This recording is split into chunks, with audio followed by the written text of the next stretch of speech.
Listo. Bueno, muy buenos días.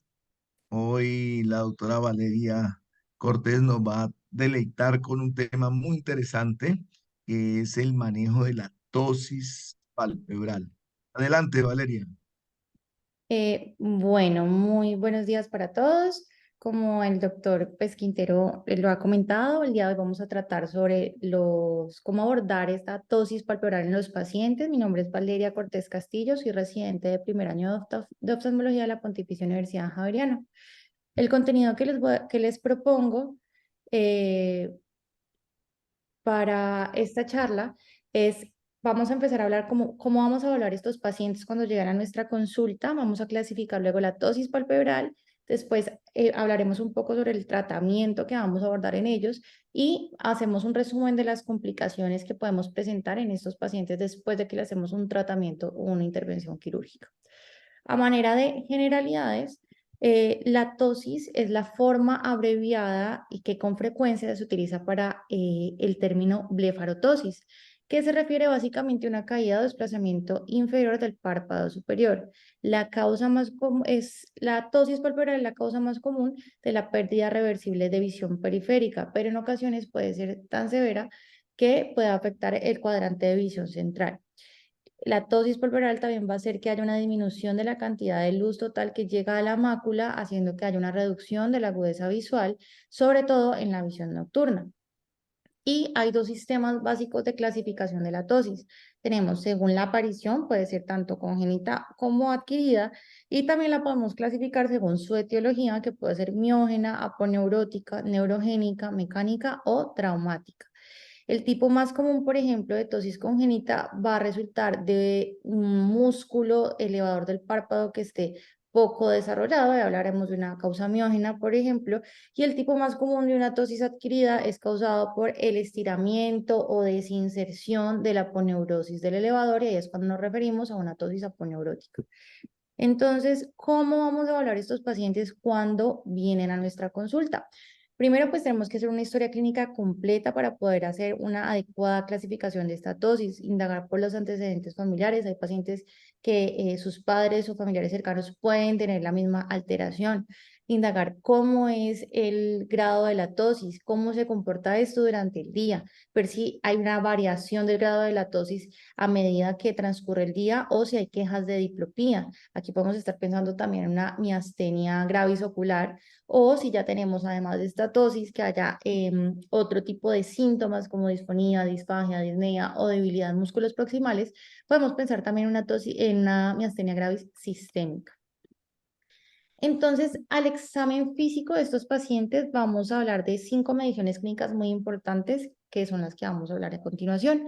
Vamos a realizar la distancia del margen reflejo, la altura de hendidura palpebral vertical, la posición del pliegue del párpado superior. Vamos a ver cómo está esa función elevadora, que quiere decir la excursión de ese párpado superior, y la presencia de lagoftalmos finalmente. Entonces vamos a hablar un poquito de cada una de ellas para poderlas entender mejor. Entonces la distancia de margen reflejo o MRD1 es la distancia que hay desde el margen del párpado superior hasta el reflejo luminoso de la córnea en posición primaria de la mirada. Y esta medición básicamente es una de las más importantes para describir la cantidad de tosis.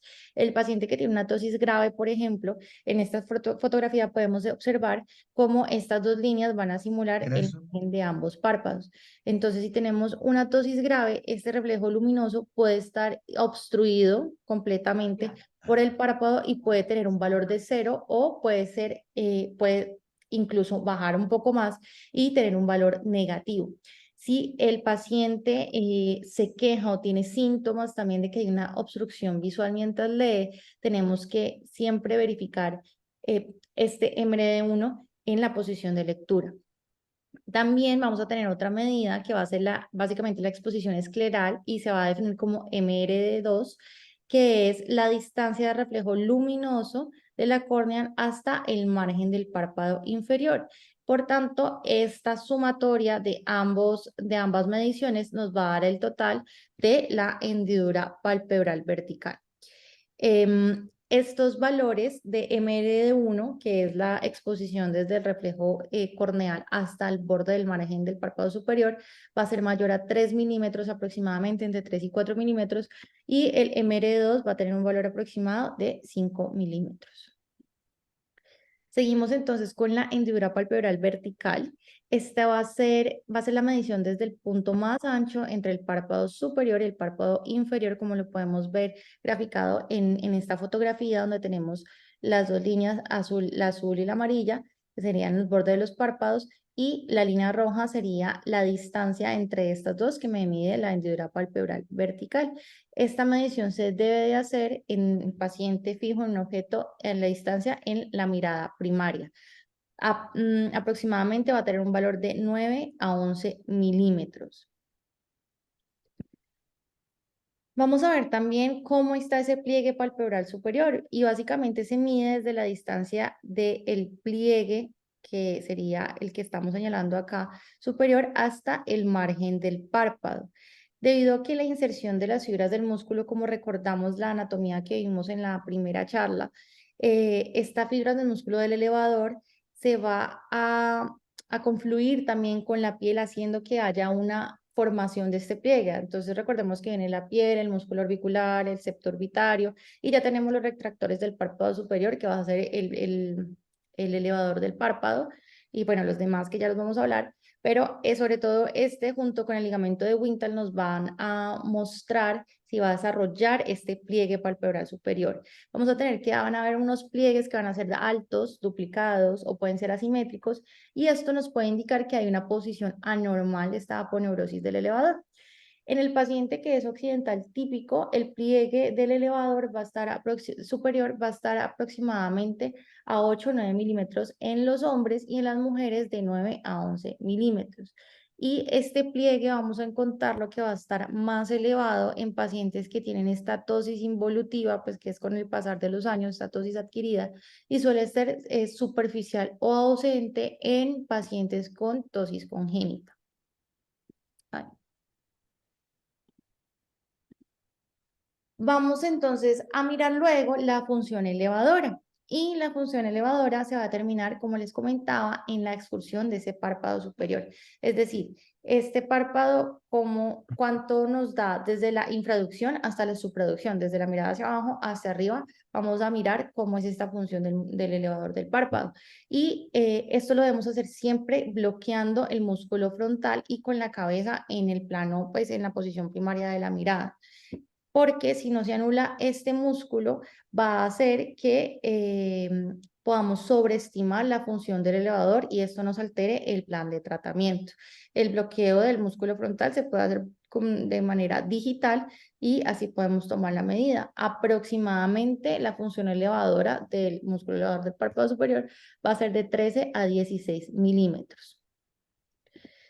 Y por último, en estas 5 mediciones vamos a determinar si hay presencia de lago oftalmos, y si está presente tenemos que medir el espacio entre los párpados en milímetros, como lo podemos observar en esta fotografía, y mirar también si hay una mala calidad o mala cantidad de lágrima, porque esto nos puede predisponer a pacientes a ciertas complicaciones como el ojo seco o una queratitis por exposición después de hacer una reparación de tosis. Entonces aquí tenemos un breve esquema de lo que podríamos hacer cuando tengamos estos pacientes. Aquí se está simulando un paciente que tiene una tosis palpebral izquierda y vemos cómo se le da un valor a cada uno de estos índices pues, que les acabo de mencionar. Entonces, por ejemplo, aquí tenemos una distancia de margen reflejo en el párpado derecho normal, que va a ser en +4, y vemos que hay una diferencia de +2 en el párpado izquierdo. Vemos que la fisura o la hendidura palpebral vertical en el párpado izquierdo es menor de 7.5 en comparación al derecho, que va a ser de 9.5, y miramos también la posición del pliegue palpebral superior, que va a ser más alto, más elevado en el párpado izquierdo, en el ojo izquierdo, que en el ojo derecho. Miramos la función del elevador, vemos que básicamente está conservada en ambos, y esto es importante porque también nos va a hacer pensar en qué intervención quirúrgica va a ser más apropiada para el paciente, y ver la presencia de lagoftalmos, que en este ejemplo no hay en ninguno de los dos párpados, de los dos ojitos. Como consideraciones adicionales, este examen físico también tiene que, o sea, siempre verificar la posición de la cabeza, si el paciente está elevando el mentón, cómo está la posición de las cejas, si el paciente me está compensando, el paciente cómo está frente a la mirada hacia arriba. Y estas características también me van a ayudar a ver cómo está esa tosis respecto a los síntomas que comenta el paciente. Mirar también cómo está la cantidad de la calidad de la película lagrimal y algo importante es ver si hay presencia o ausencia del fenómeno de Bell, que es la supraducción del globo ocular al intentar cerrar los ojos.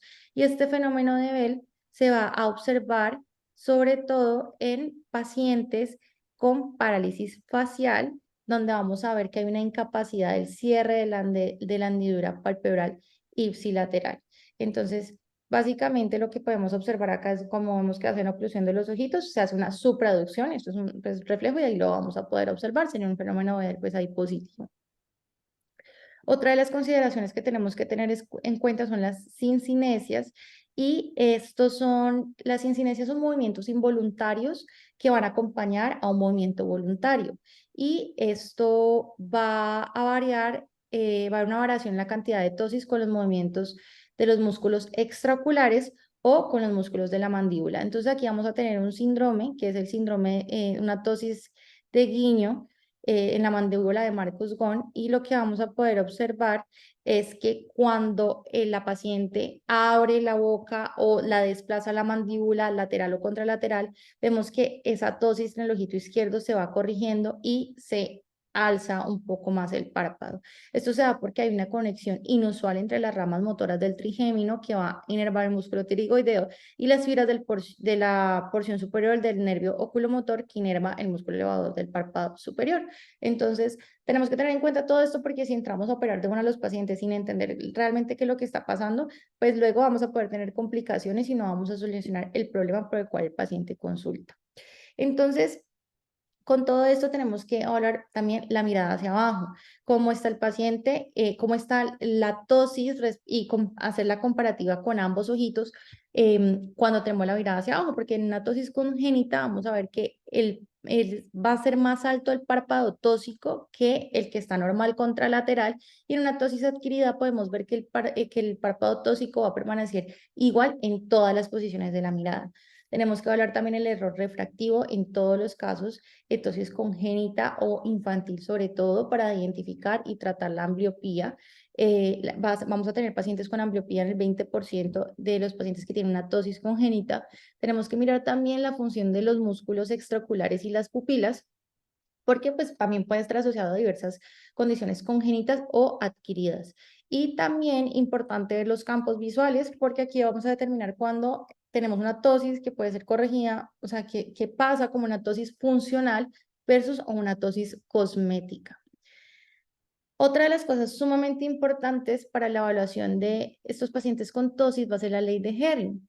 Y la ley de Herring va a ser básicamente es una retracción compensatoria del párpado superior contralateral en la tosis unilateral. Es decir, yo tengo una tosis en el párpado derecho, por ejemplo, y mi párpado izquierdo está normal, pero yo realmente no sé si está normal o me está compensando esa tosis del párpado derecho y trata de retraerse más para pues poder mantener una adecuada posición de la mirada y resulta que ya no necesito una cirugía de una corrección de tosis unilateral, sino que va a necesitar una cirugía de una corrección de tosis bilateral.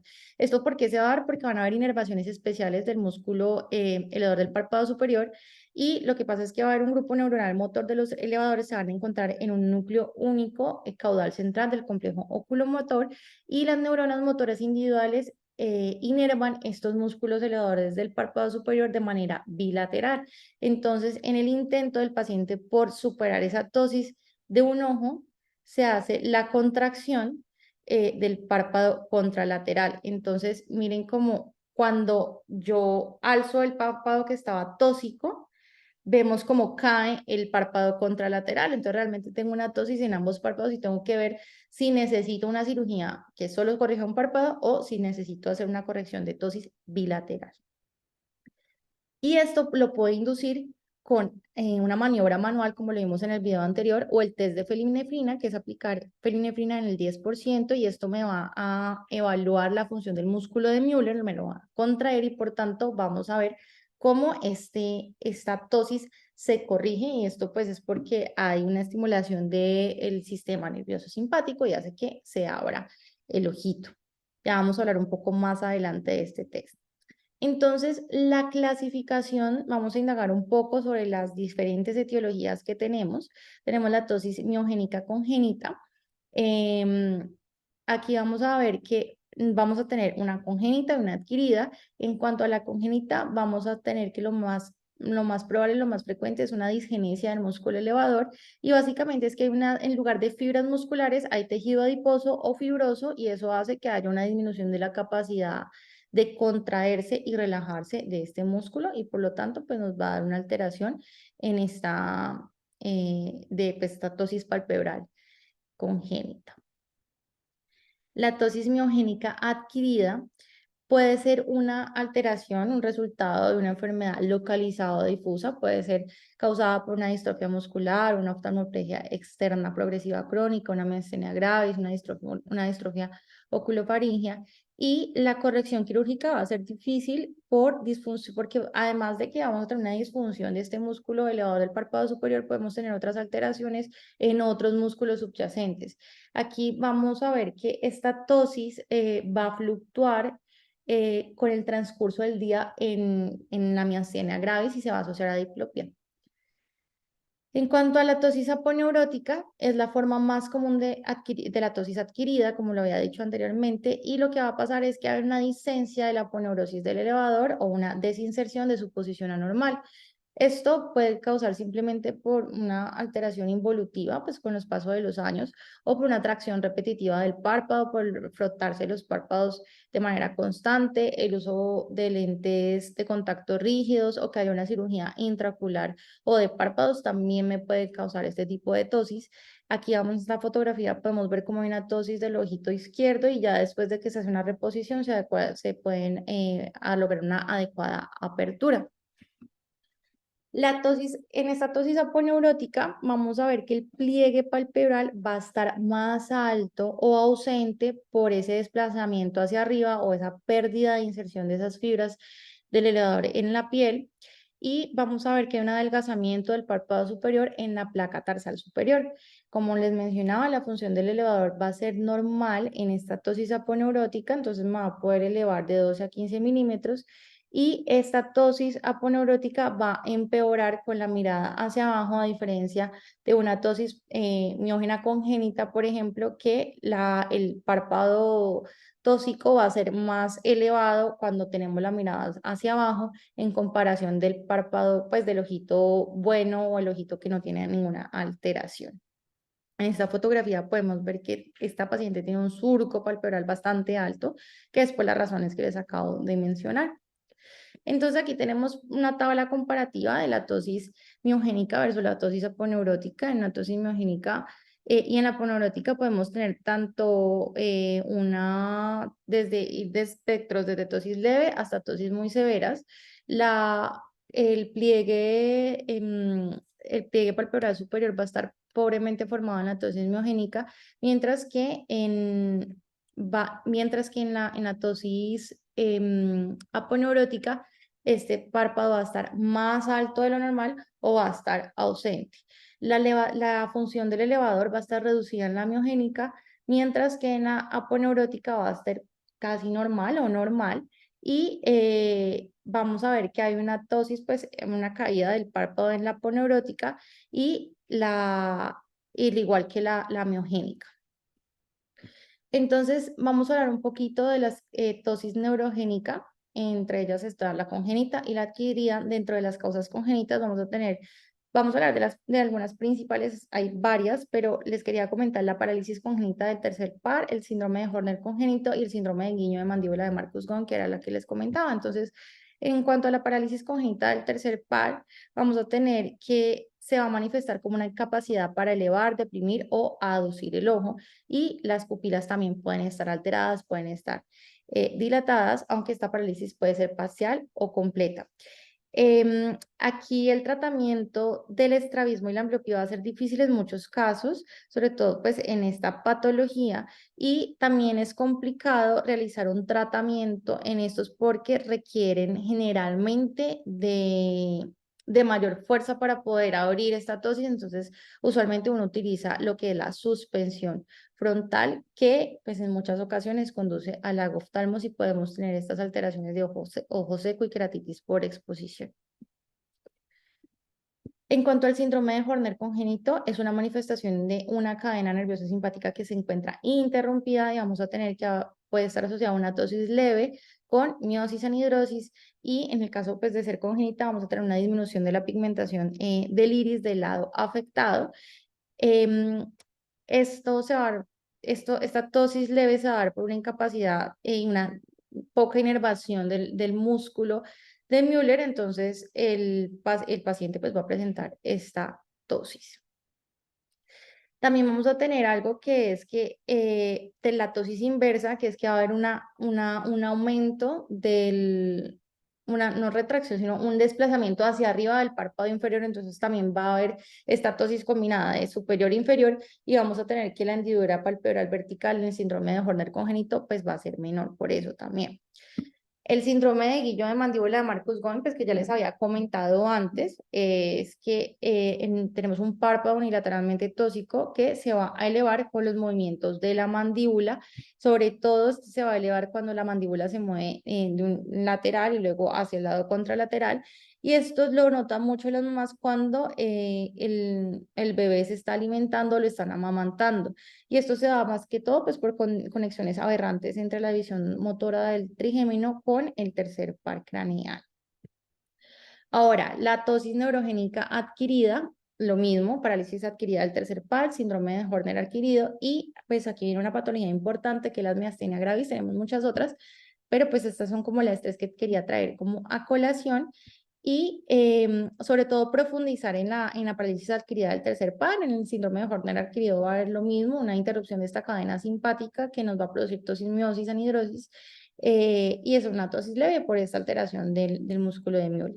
Vamos a hacer énfasis entonces en la parálisis del tercer par adquirido, y aquí lo que tenemos que hacer es que tenemos que definir la causa de esta parálisis, y podemos tener que puede ser isquémica o compresiva y están asociados a otras patologías como la diabetes, hipertensión o la enfermedad aterosclerótica. En cuanto a la clínica, en las parálisis que son isquémicas, generalmente no incluyen anomalías pupilares, están acompañados de dolor y pueden resolverse autolimitadamente en 3 meses.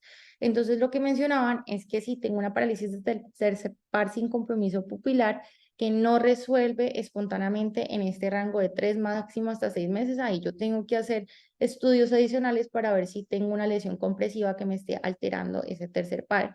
Y si tengo un tercer par con compromiso pupilar, aquí sí yo voy a entrar inmediatamente a hacer estudios, sobre todo en neuroimagen, para descartar una lesión neoplásica o un aneurisma compresivo. La corrección de esta tosis, dependiendo pues de cómo está la función de los elevadores, que pues si no ha resuelto puede requerir una suspensión frontal, y uno la realiza cuando el paciente con la cirugía de estrabismo le permite tener una visión binocular y buena, porque cuando yo corrija eso, ya el paciente que antes no lo notaba lo va a notar y pues va a ser un problema para él. Dentro de estas etiologías que les había mencionado, pues está la miastenia gravis, que es un trastorno autoinmune donde los anticuerpos van a atacar a los receptores de acetilcolina en la unión neuromuscular. Y bueno, importante saber que el 10% de los pacientes con miastenia gravis generalizada van a tener un timo más asociado, por eso hay que pedir un TAC de tórax siempre. Y las manifestaciones tempranas generalmente son oftalmológicas y se van a dar como una tosis y una diplopía. En la miastenia gravis ocular vamos a tener que el grado de la tosis va a variar durante el transcurso del día, y pues vamos a tener la diplopía asociada.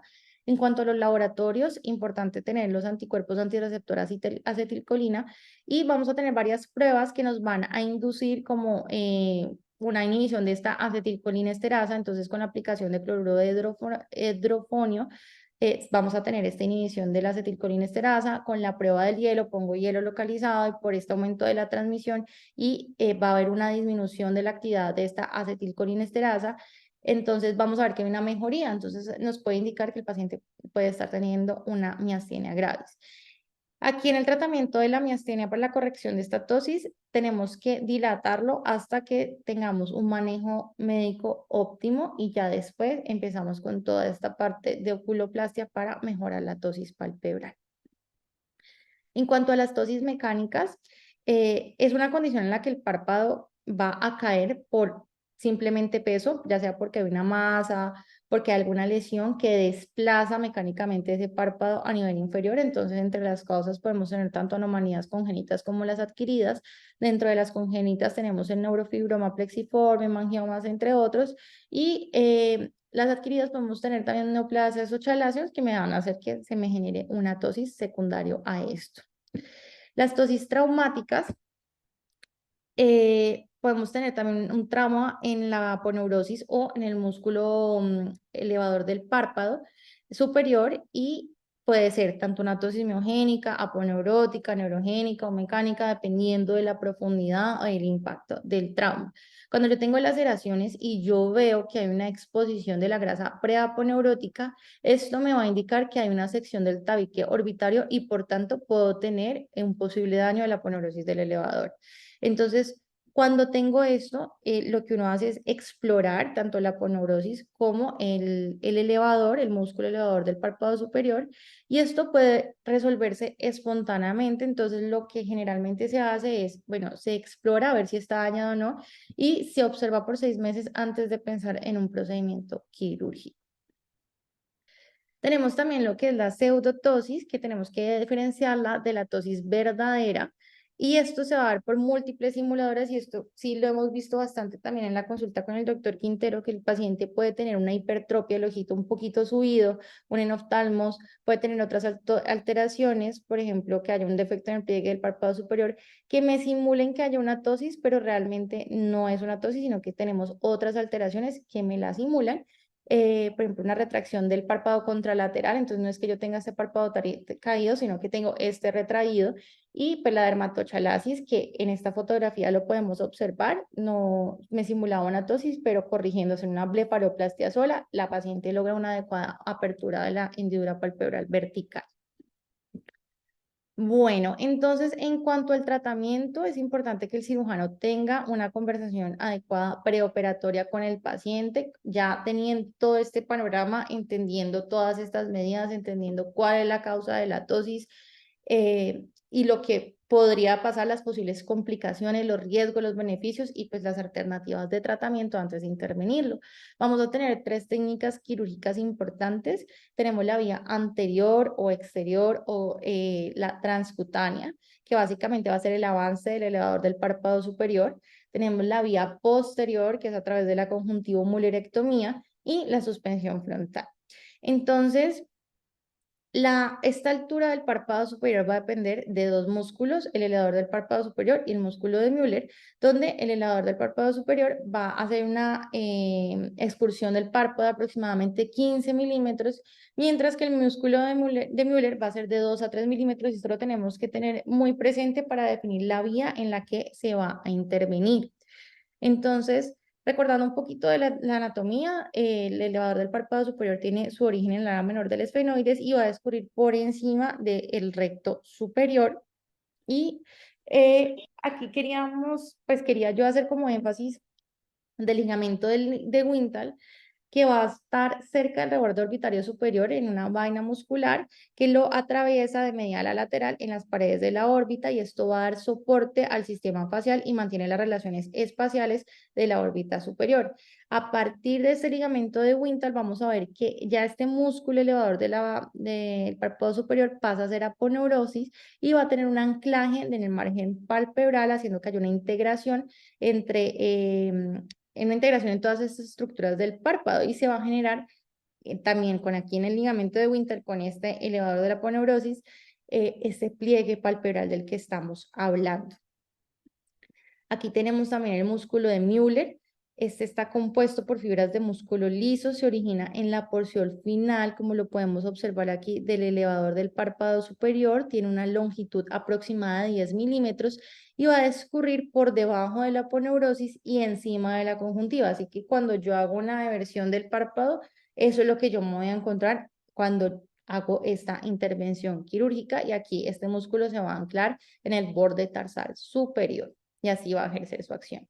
Entonces, yo pues cuando estaba leyendo encontré un estudio pues muy interesante que es de Jorge Raja y colaboradores, hicieron una revisión bibliográfica y ellos su objetivo en esta revisión era evaluar la utilidad de la prueba de la felinefrina en la exposición de la tosis y su función como predictor del resultado final. Además, querían, de acuerdo a esa bibliografía, proponer como un algoritmo clínico que nos podría servir a la hora de abordar estos pacientes.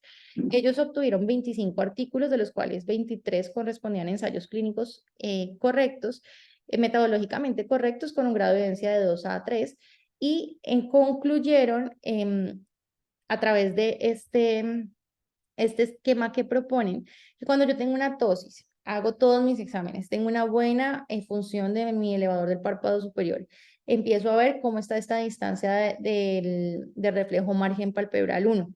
Entonces aquí voy a ver si tiene de 0 a 3 milímetros, voy a ver que es una tosis leve a moderada y aquí implemento mi test de felinefrina. Si el test de felinefrina es positivo, yo puedo hacer una muelerectomía. Entonces, el test de la felinefrina, recuerden que me estimula ese músculo de Müller, que me hace una retracción, pues me hace una elevación del párpado 2 a 3 milímetros. Si está en ese rango, es decir, yo puedo intervenir ahí. Pero si es negativo, es decir, si no me eleva tanto, yo puedo utilizar otro tipo de técnicas, de pronto puedo irme por la vía anterior o la vía externa para hacer una intervención sobre la aponeurosis del elevador. Y si ya tengo una tosis que es más grave, donde ya tengo un valor de 0 en ese DMR1 o un valor negativo, pues no puedo utilizar mi intervención de la conjuntiva muelerectomía porque no me va a compensar. Recuerden que solo me va a elevar 2 a 3 milímetros máximo. Entonces tengo que pensar en otro tipo de alternativas como en la vía anterior o pues la suspensión frontal, dependiendo de todas estas necesidades que tenga el paciente para hacer esta apertura del párpado. Entonces, en la vía anterior o transcutáneo, se usa cuando la función de este músculo elevador del párpado superior es normal y el pliegue del párpado superior es alto. Aquí lo que pasa es que el músculo elevador del párpado superior va a tener una aponeurosis que se ha estirado, o sea, es insertado y es necesario basar. Esto se hace pues con anestesia local. Y aquí podemos observar en esta fotografía como en la flecha amarilla está mostrando la grasa preaponeurótica, luego tenemos en la flecha azul la aponeurosis del elevador y miramos en la flecha blanca donde está el tarso, las placas tarsales y vemos cómo este se ha estirado sí, o desinsertado de la placa tarsal. Entonces lo que se hace es reposicionar esto.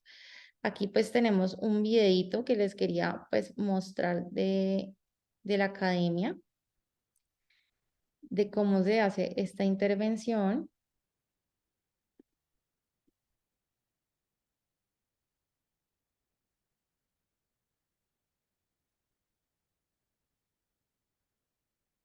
Ay, no se escucha.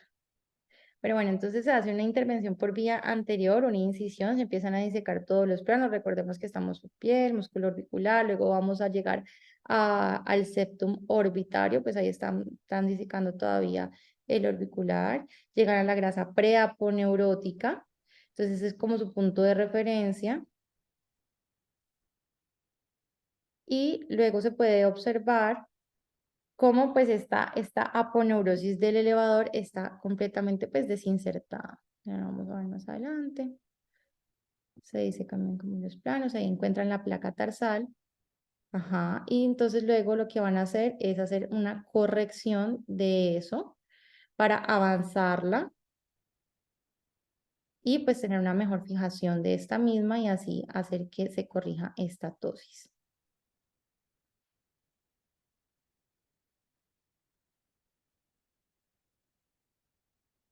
Ahí se hacen los puntos de fijación a nivel de la placa tarsal.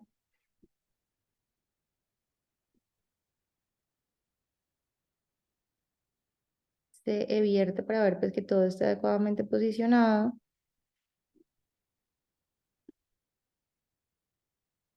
Y bueno, se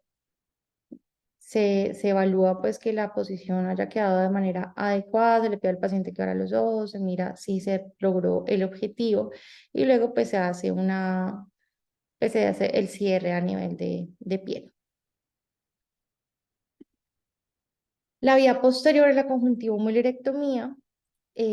Vamos a hacer una intervención en este músculo de Müller en pacientes con una adecuada respuesta al test de felinebrina y pues recordemos que esto va a ser una tosis leve, entonces el reparo va a ser muy poquito, pues va a ser de 2 milímetros. Aquí lo podemos observar, aquí lo que están haciendo es determinar el músculo de Müller, se hace un pinzamiento de la tosis y luego se hace resección de la misma. Este videito aquí no me reproduce, ya al final se los voy a reproducir directamente pues de YouTube, pero entonces para continuar con la suspensión frontal, este se utiliza el músculo frontal para elevar directamente el párpado y despejar el eje visual y está indicado cuando definitivamente yo no tengo función de este músculo de elevador del párpado superior, es deficiente, muy deficiente o ausente. Entonces el párpado se va a suspender directamente el músculo frontal para que el movimiento de las cejas se transmita a través del párpado y así pues podamos tener una adecuada apertura de la hendidura palpebral.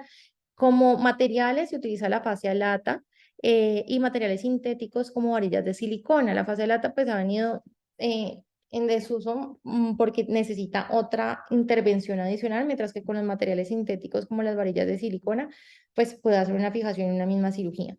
Entonces lo que se hace es hacer 3 puntos de, pues, de incisión como para reposicionar este párpado. Se implementan las varillas en la parte nasal y temporal de la ceja y luego se anudan a una parte central de la misma que también ya vamos a ver en este video, cortesía también pues del doctor Quintero. Recording.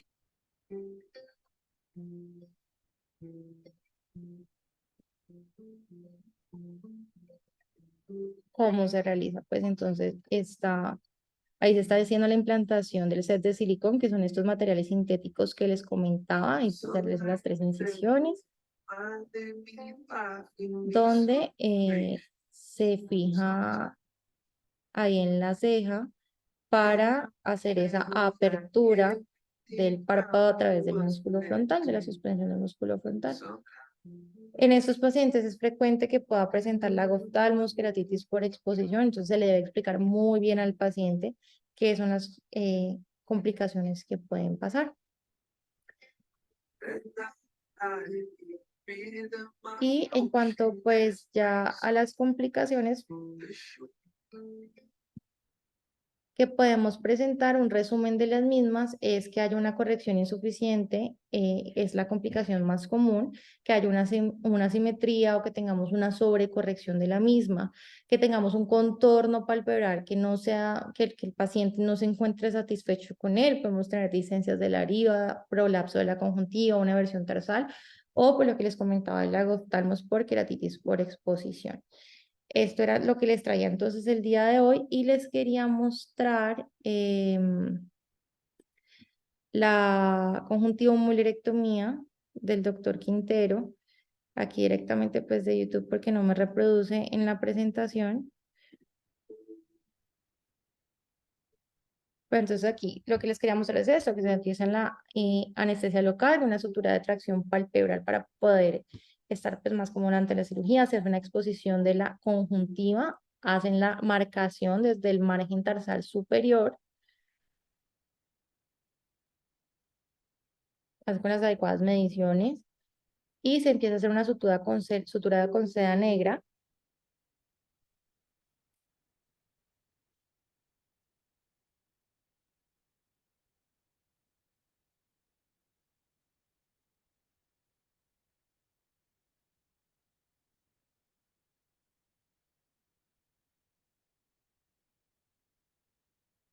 Ya se hace una tracción de la misma y pasamos a hacer como a clampear esta tosis. Una vez se clampea esta tosis, vamos a empezar a hacer una sutura con cátib cromado.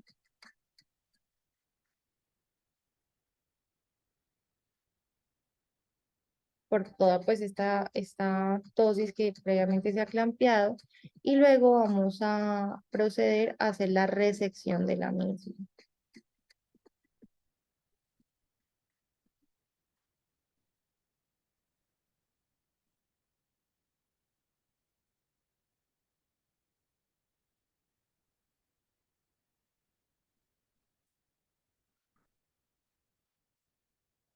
Bueno, esa es la tensión e inclinación de la sutura y ya se pasa entonces a resecar esa tosis que previamente hemos clampeado.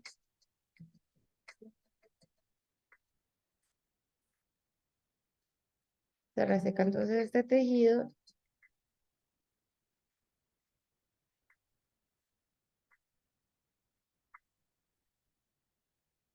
Listo. Ya se hace la reposición del párpado. Y bueno, eso era lo que les traía el día de hoy. Muchas gracias.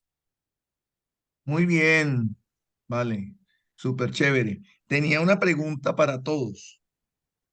A ver quién me la va a responder. Tengo un paciente de 40 años que consulta por una caída del párpado superior de reciente aparición. Él dice que más o menos 3, 4 meses, pero indagando al paciente en la historia, nos informa de que se cayó y se golpeó el rostro hace más o menos 4 meses. ¿Cuál es la conducta a seguir con esa tosis palpebral leve que tiene el paciente? Pues yo creo que de pronto fue porque tuvo una desinserción de la aponeurosis del elevador. Primero mirar cómo está la función, si tiene respuesta a la fenilefrina, y con eso se podría evaluar, porque si es una tosis leve, uno podría hacer una conjuntivomolerectomía o un avanzamiento de la aponeurosis del elevador. Yo creo que depende del grado de tosis. O sea, dijo leve, ¿cierto? O sea, Sí, que sí, menor de 2 leve. menor de 2 milímetros. Ok. Sí, sí, pequeñita. Sí, exacto. Y si tiene buena función del elevador, pues se podría hacer una conjuntivomolerectomía. Pues lo más probable es que de pronto sí esté desinsertada la aponeurosis del elevador. Entonces, pues uno podría utilizar cualquiera de esas dos, pienso yo. Quién más refuta a Natalia? Pues Doc, yo no estoy segura, pero digamos que yo creo que leí en alguna vez que uno debe esperar aproximadamente 6 meses después del trauma para definir el grado Ajá, de bueno, sí. tosis y una vez, pues, porque esta puede cambiar. Entonces, una vez ya a los 6 meses después del trauma, ya se decide si el paciente sí es quirúrgico o no y qué técnica utilizar. Perfecto. Ángela, ¿alguno más? Jesús, Federico, Camila, ¿algún comentario? Paul, No, que estaba pensando en lo mismo que estaba diciendo ahorita Angelita, de esperar al menos unos 6 meses. ok. Bueno, importante, este mensaje es para que cuando tengamos dosis adquiridas, hagamos una muy buena historia y estos pacientes no se pueden operar inmediatamente. Ujú, Estos pacientes se les debe hacer una evolución. Y si hay un antecedente de trauma, importantísimo esperar. Casi siempre se resuelven solitas sin ningún tipo de intervención. Tomarle fotografías, por favor, cuando estén ante un paciente con una tosis palpebral. Tómenle fotografía en todas las posiciones, mirando abajo, mirando arriba, bloqueando el frontal, porque pues estos pacientes se les modifica la tosis, entonces es muy importante tener eso en cuenta. Entonces, el primer mensaje que quería era ante pacientes con tosis palpebrales adquiridas, y en este caso que les ponía un antecedente de trauma, no operar al paciente, sino esperar. Bueno, tenía otra pregunta. Si tengo un paciente que está con una tosis palpebral congénita, ya le he hecho el diagnóstico, ¿cuál es la conducta a seguir quirúrgica en este paciente? ¿Cuál es la técnica quirúrgica, Jesús o Valentín? ¿Cuál es la conducta quirúrgica ante un paciente que está con una tosis palpebral congénita. ¿Qué evalúo y cuál es la indicación?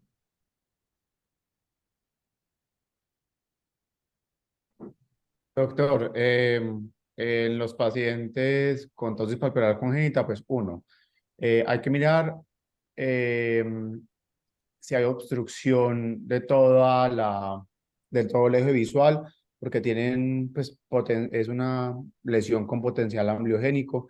Entonces, en caso de que sea así, hay que llevarlo de manera inmediata a cirugía, si no se puede esperar, y se puede esperar entre más grande mejor. O sea, entre más grande uno opere un niño, pues mejores son los resultados teóricos, siempre y cuando el eje visual esté despejado. Y si no lo está, la opción quirúrgica de ellos es la suspensión frontal. Muy claro, Jesús, perfecto. Entonces, cuando tengan ustedes pacientes con compromiso del eje visual, hay que operar ese bebé chiquito. O sea, no se puede esperar porque hay un compromiso del eje visual, se está desarrollando la visión y hay que despejar el eje visual, hacer una cirugía de suspensión frontal. Está indicada la suspensión frontal en estos casos. Entonces, si es un niño que no hay compromiso del eje visual, compensa con la mirada, compensa con la posición de la cabeza, pues uno le da un poquito de espera. Pero muy importante el control, nuevamente, fotográfico de estos pacientes. Otra pregunta va para Ángela o Valentín. Si tengo un paciente que lo estoy viendo en el consultorio, es un paciente de unos 50 años y tengo la duda de si hay una tosis palpebral y lo clasifico como pseudotosis, ¿qué hago con ese paciente? Le hago una cirugía, una blefaroplastia superior, le hago el test de fenilefrina, le tomo fotografías, le hago seguimiento. Entonces, evaluamos en la pseudotosis.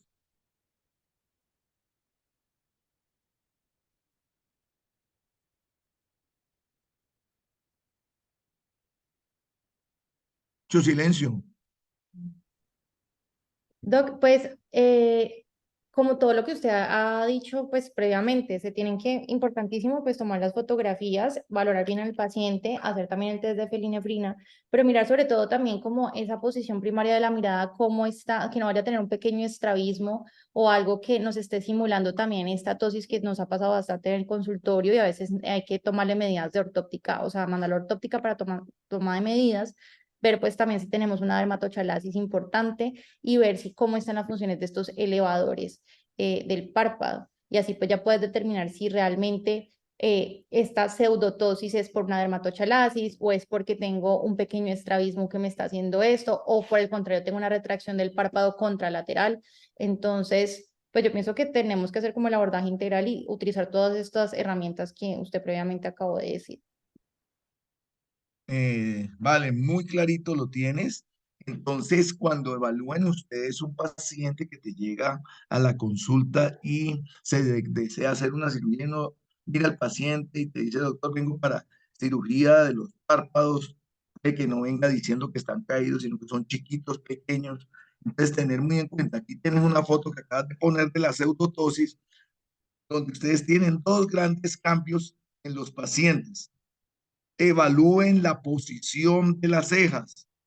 Es importante, a veces el problema no es una tosis o pseudotosis, sino un descenso del tercio superior del rostro, donde tenemos las cejas bajas y esto nos genera una disminución del espacio de transición ceja-margen libre y genera ese abotagamiento y cuando uno mecánicamente suspende la piel, es que no hay ninguna tosis palpebral.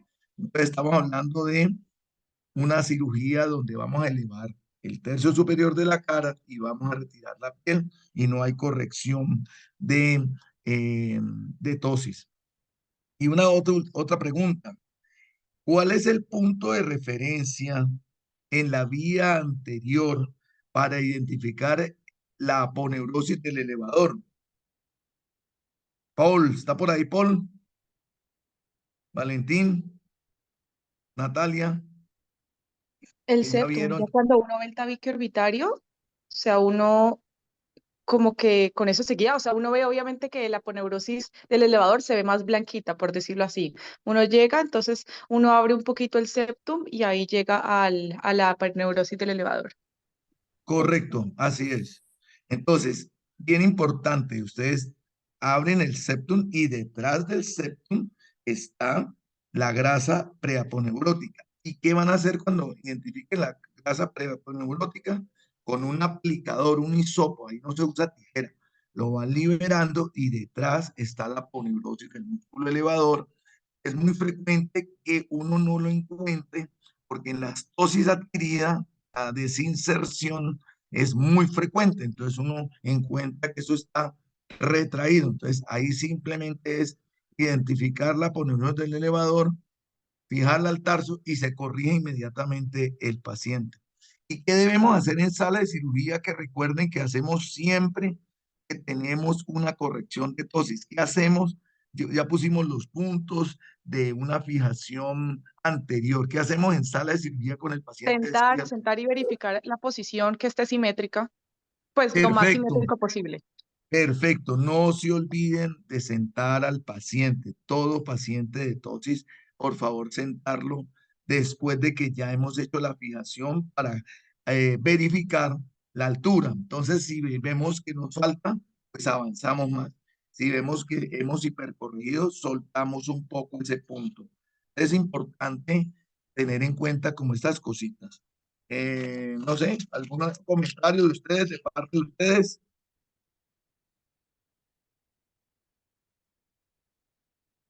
Por mi parte, no, Doc. Doc, Bueno, cuéntame, eh, yo os iba a decir algo. cuéntame, Hace poco Jesús. leí un artículo en la revista Asopos eh, de la técnica de conjuntivo bimerectomía sin suturas, en Correcto. la que lo único que hacen después del clamp es hacer una electrocoaptación de los tejidos y se evitan el paso de la sutura, por lo menos en el análisis del artículo que lo publicó una doctora del Reino Unido, pues los resultados eran como buenos. Entonces me llamó la atención pues que se está como poniendo de moda en Europa principalmente. No lo he leído en América, pero sí he leído dos artículos de esa técnica en Europa con teóricos buenos resultados, ahí como para Excelente. complementar, digamos, la información. Perfecto. Sí, Jesús. Hay muchos cirujanos que como ya el músculo está clampeado en la pinza, al cauterizar se supone que ya está ahí y no hay necesidad de colocar suturas. Entonces es una buena alternativa. Nosotros pues somos como más clásicos y ponemos la sutura por seguridad y es como en la vía lagrimal. Cuando se hace una dacrocistosrinostomía, muchos no intuban. ¿Por qué no se intuban? Porque dicen que si está bien realizada la cirugía, se supone que uno ha canalizado bien. Pero pues uno en la vía lagrimal tiene el miedo de que se haga una estenosis o una sinequia y eso lo evita. En el párpado superior, cuando hacemos la vía posterior por vía conjunción miolirectomía, cauterizamos y podríamos reposicionar el tejido y se supone que ya está corregido. Nosotros en mi escuela, yo prefiero poner suturas, pero excelente intervención y eso existe, eso se hace. Bueno, yo creo que ha sido un tema muy interesante. Cada vez que hablamos de este tema, aprendemos todos. No se olviden que es una de las patologías más frecuentes a las que se van a afrontar cada día en la consulta. Si tienen cámara fotográfica, celular, tomen foto, describan bien la dosis, por favor, tomen las medidas pertinentes que ya les explicó muy bien Valeria, y ustedes ya, los que han rotado, ya saben que hay que medir todas las posiciones. Si mira abajo y hay retracción palpebral, anotarlo.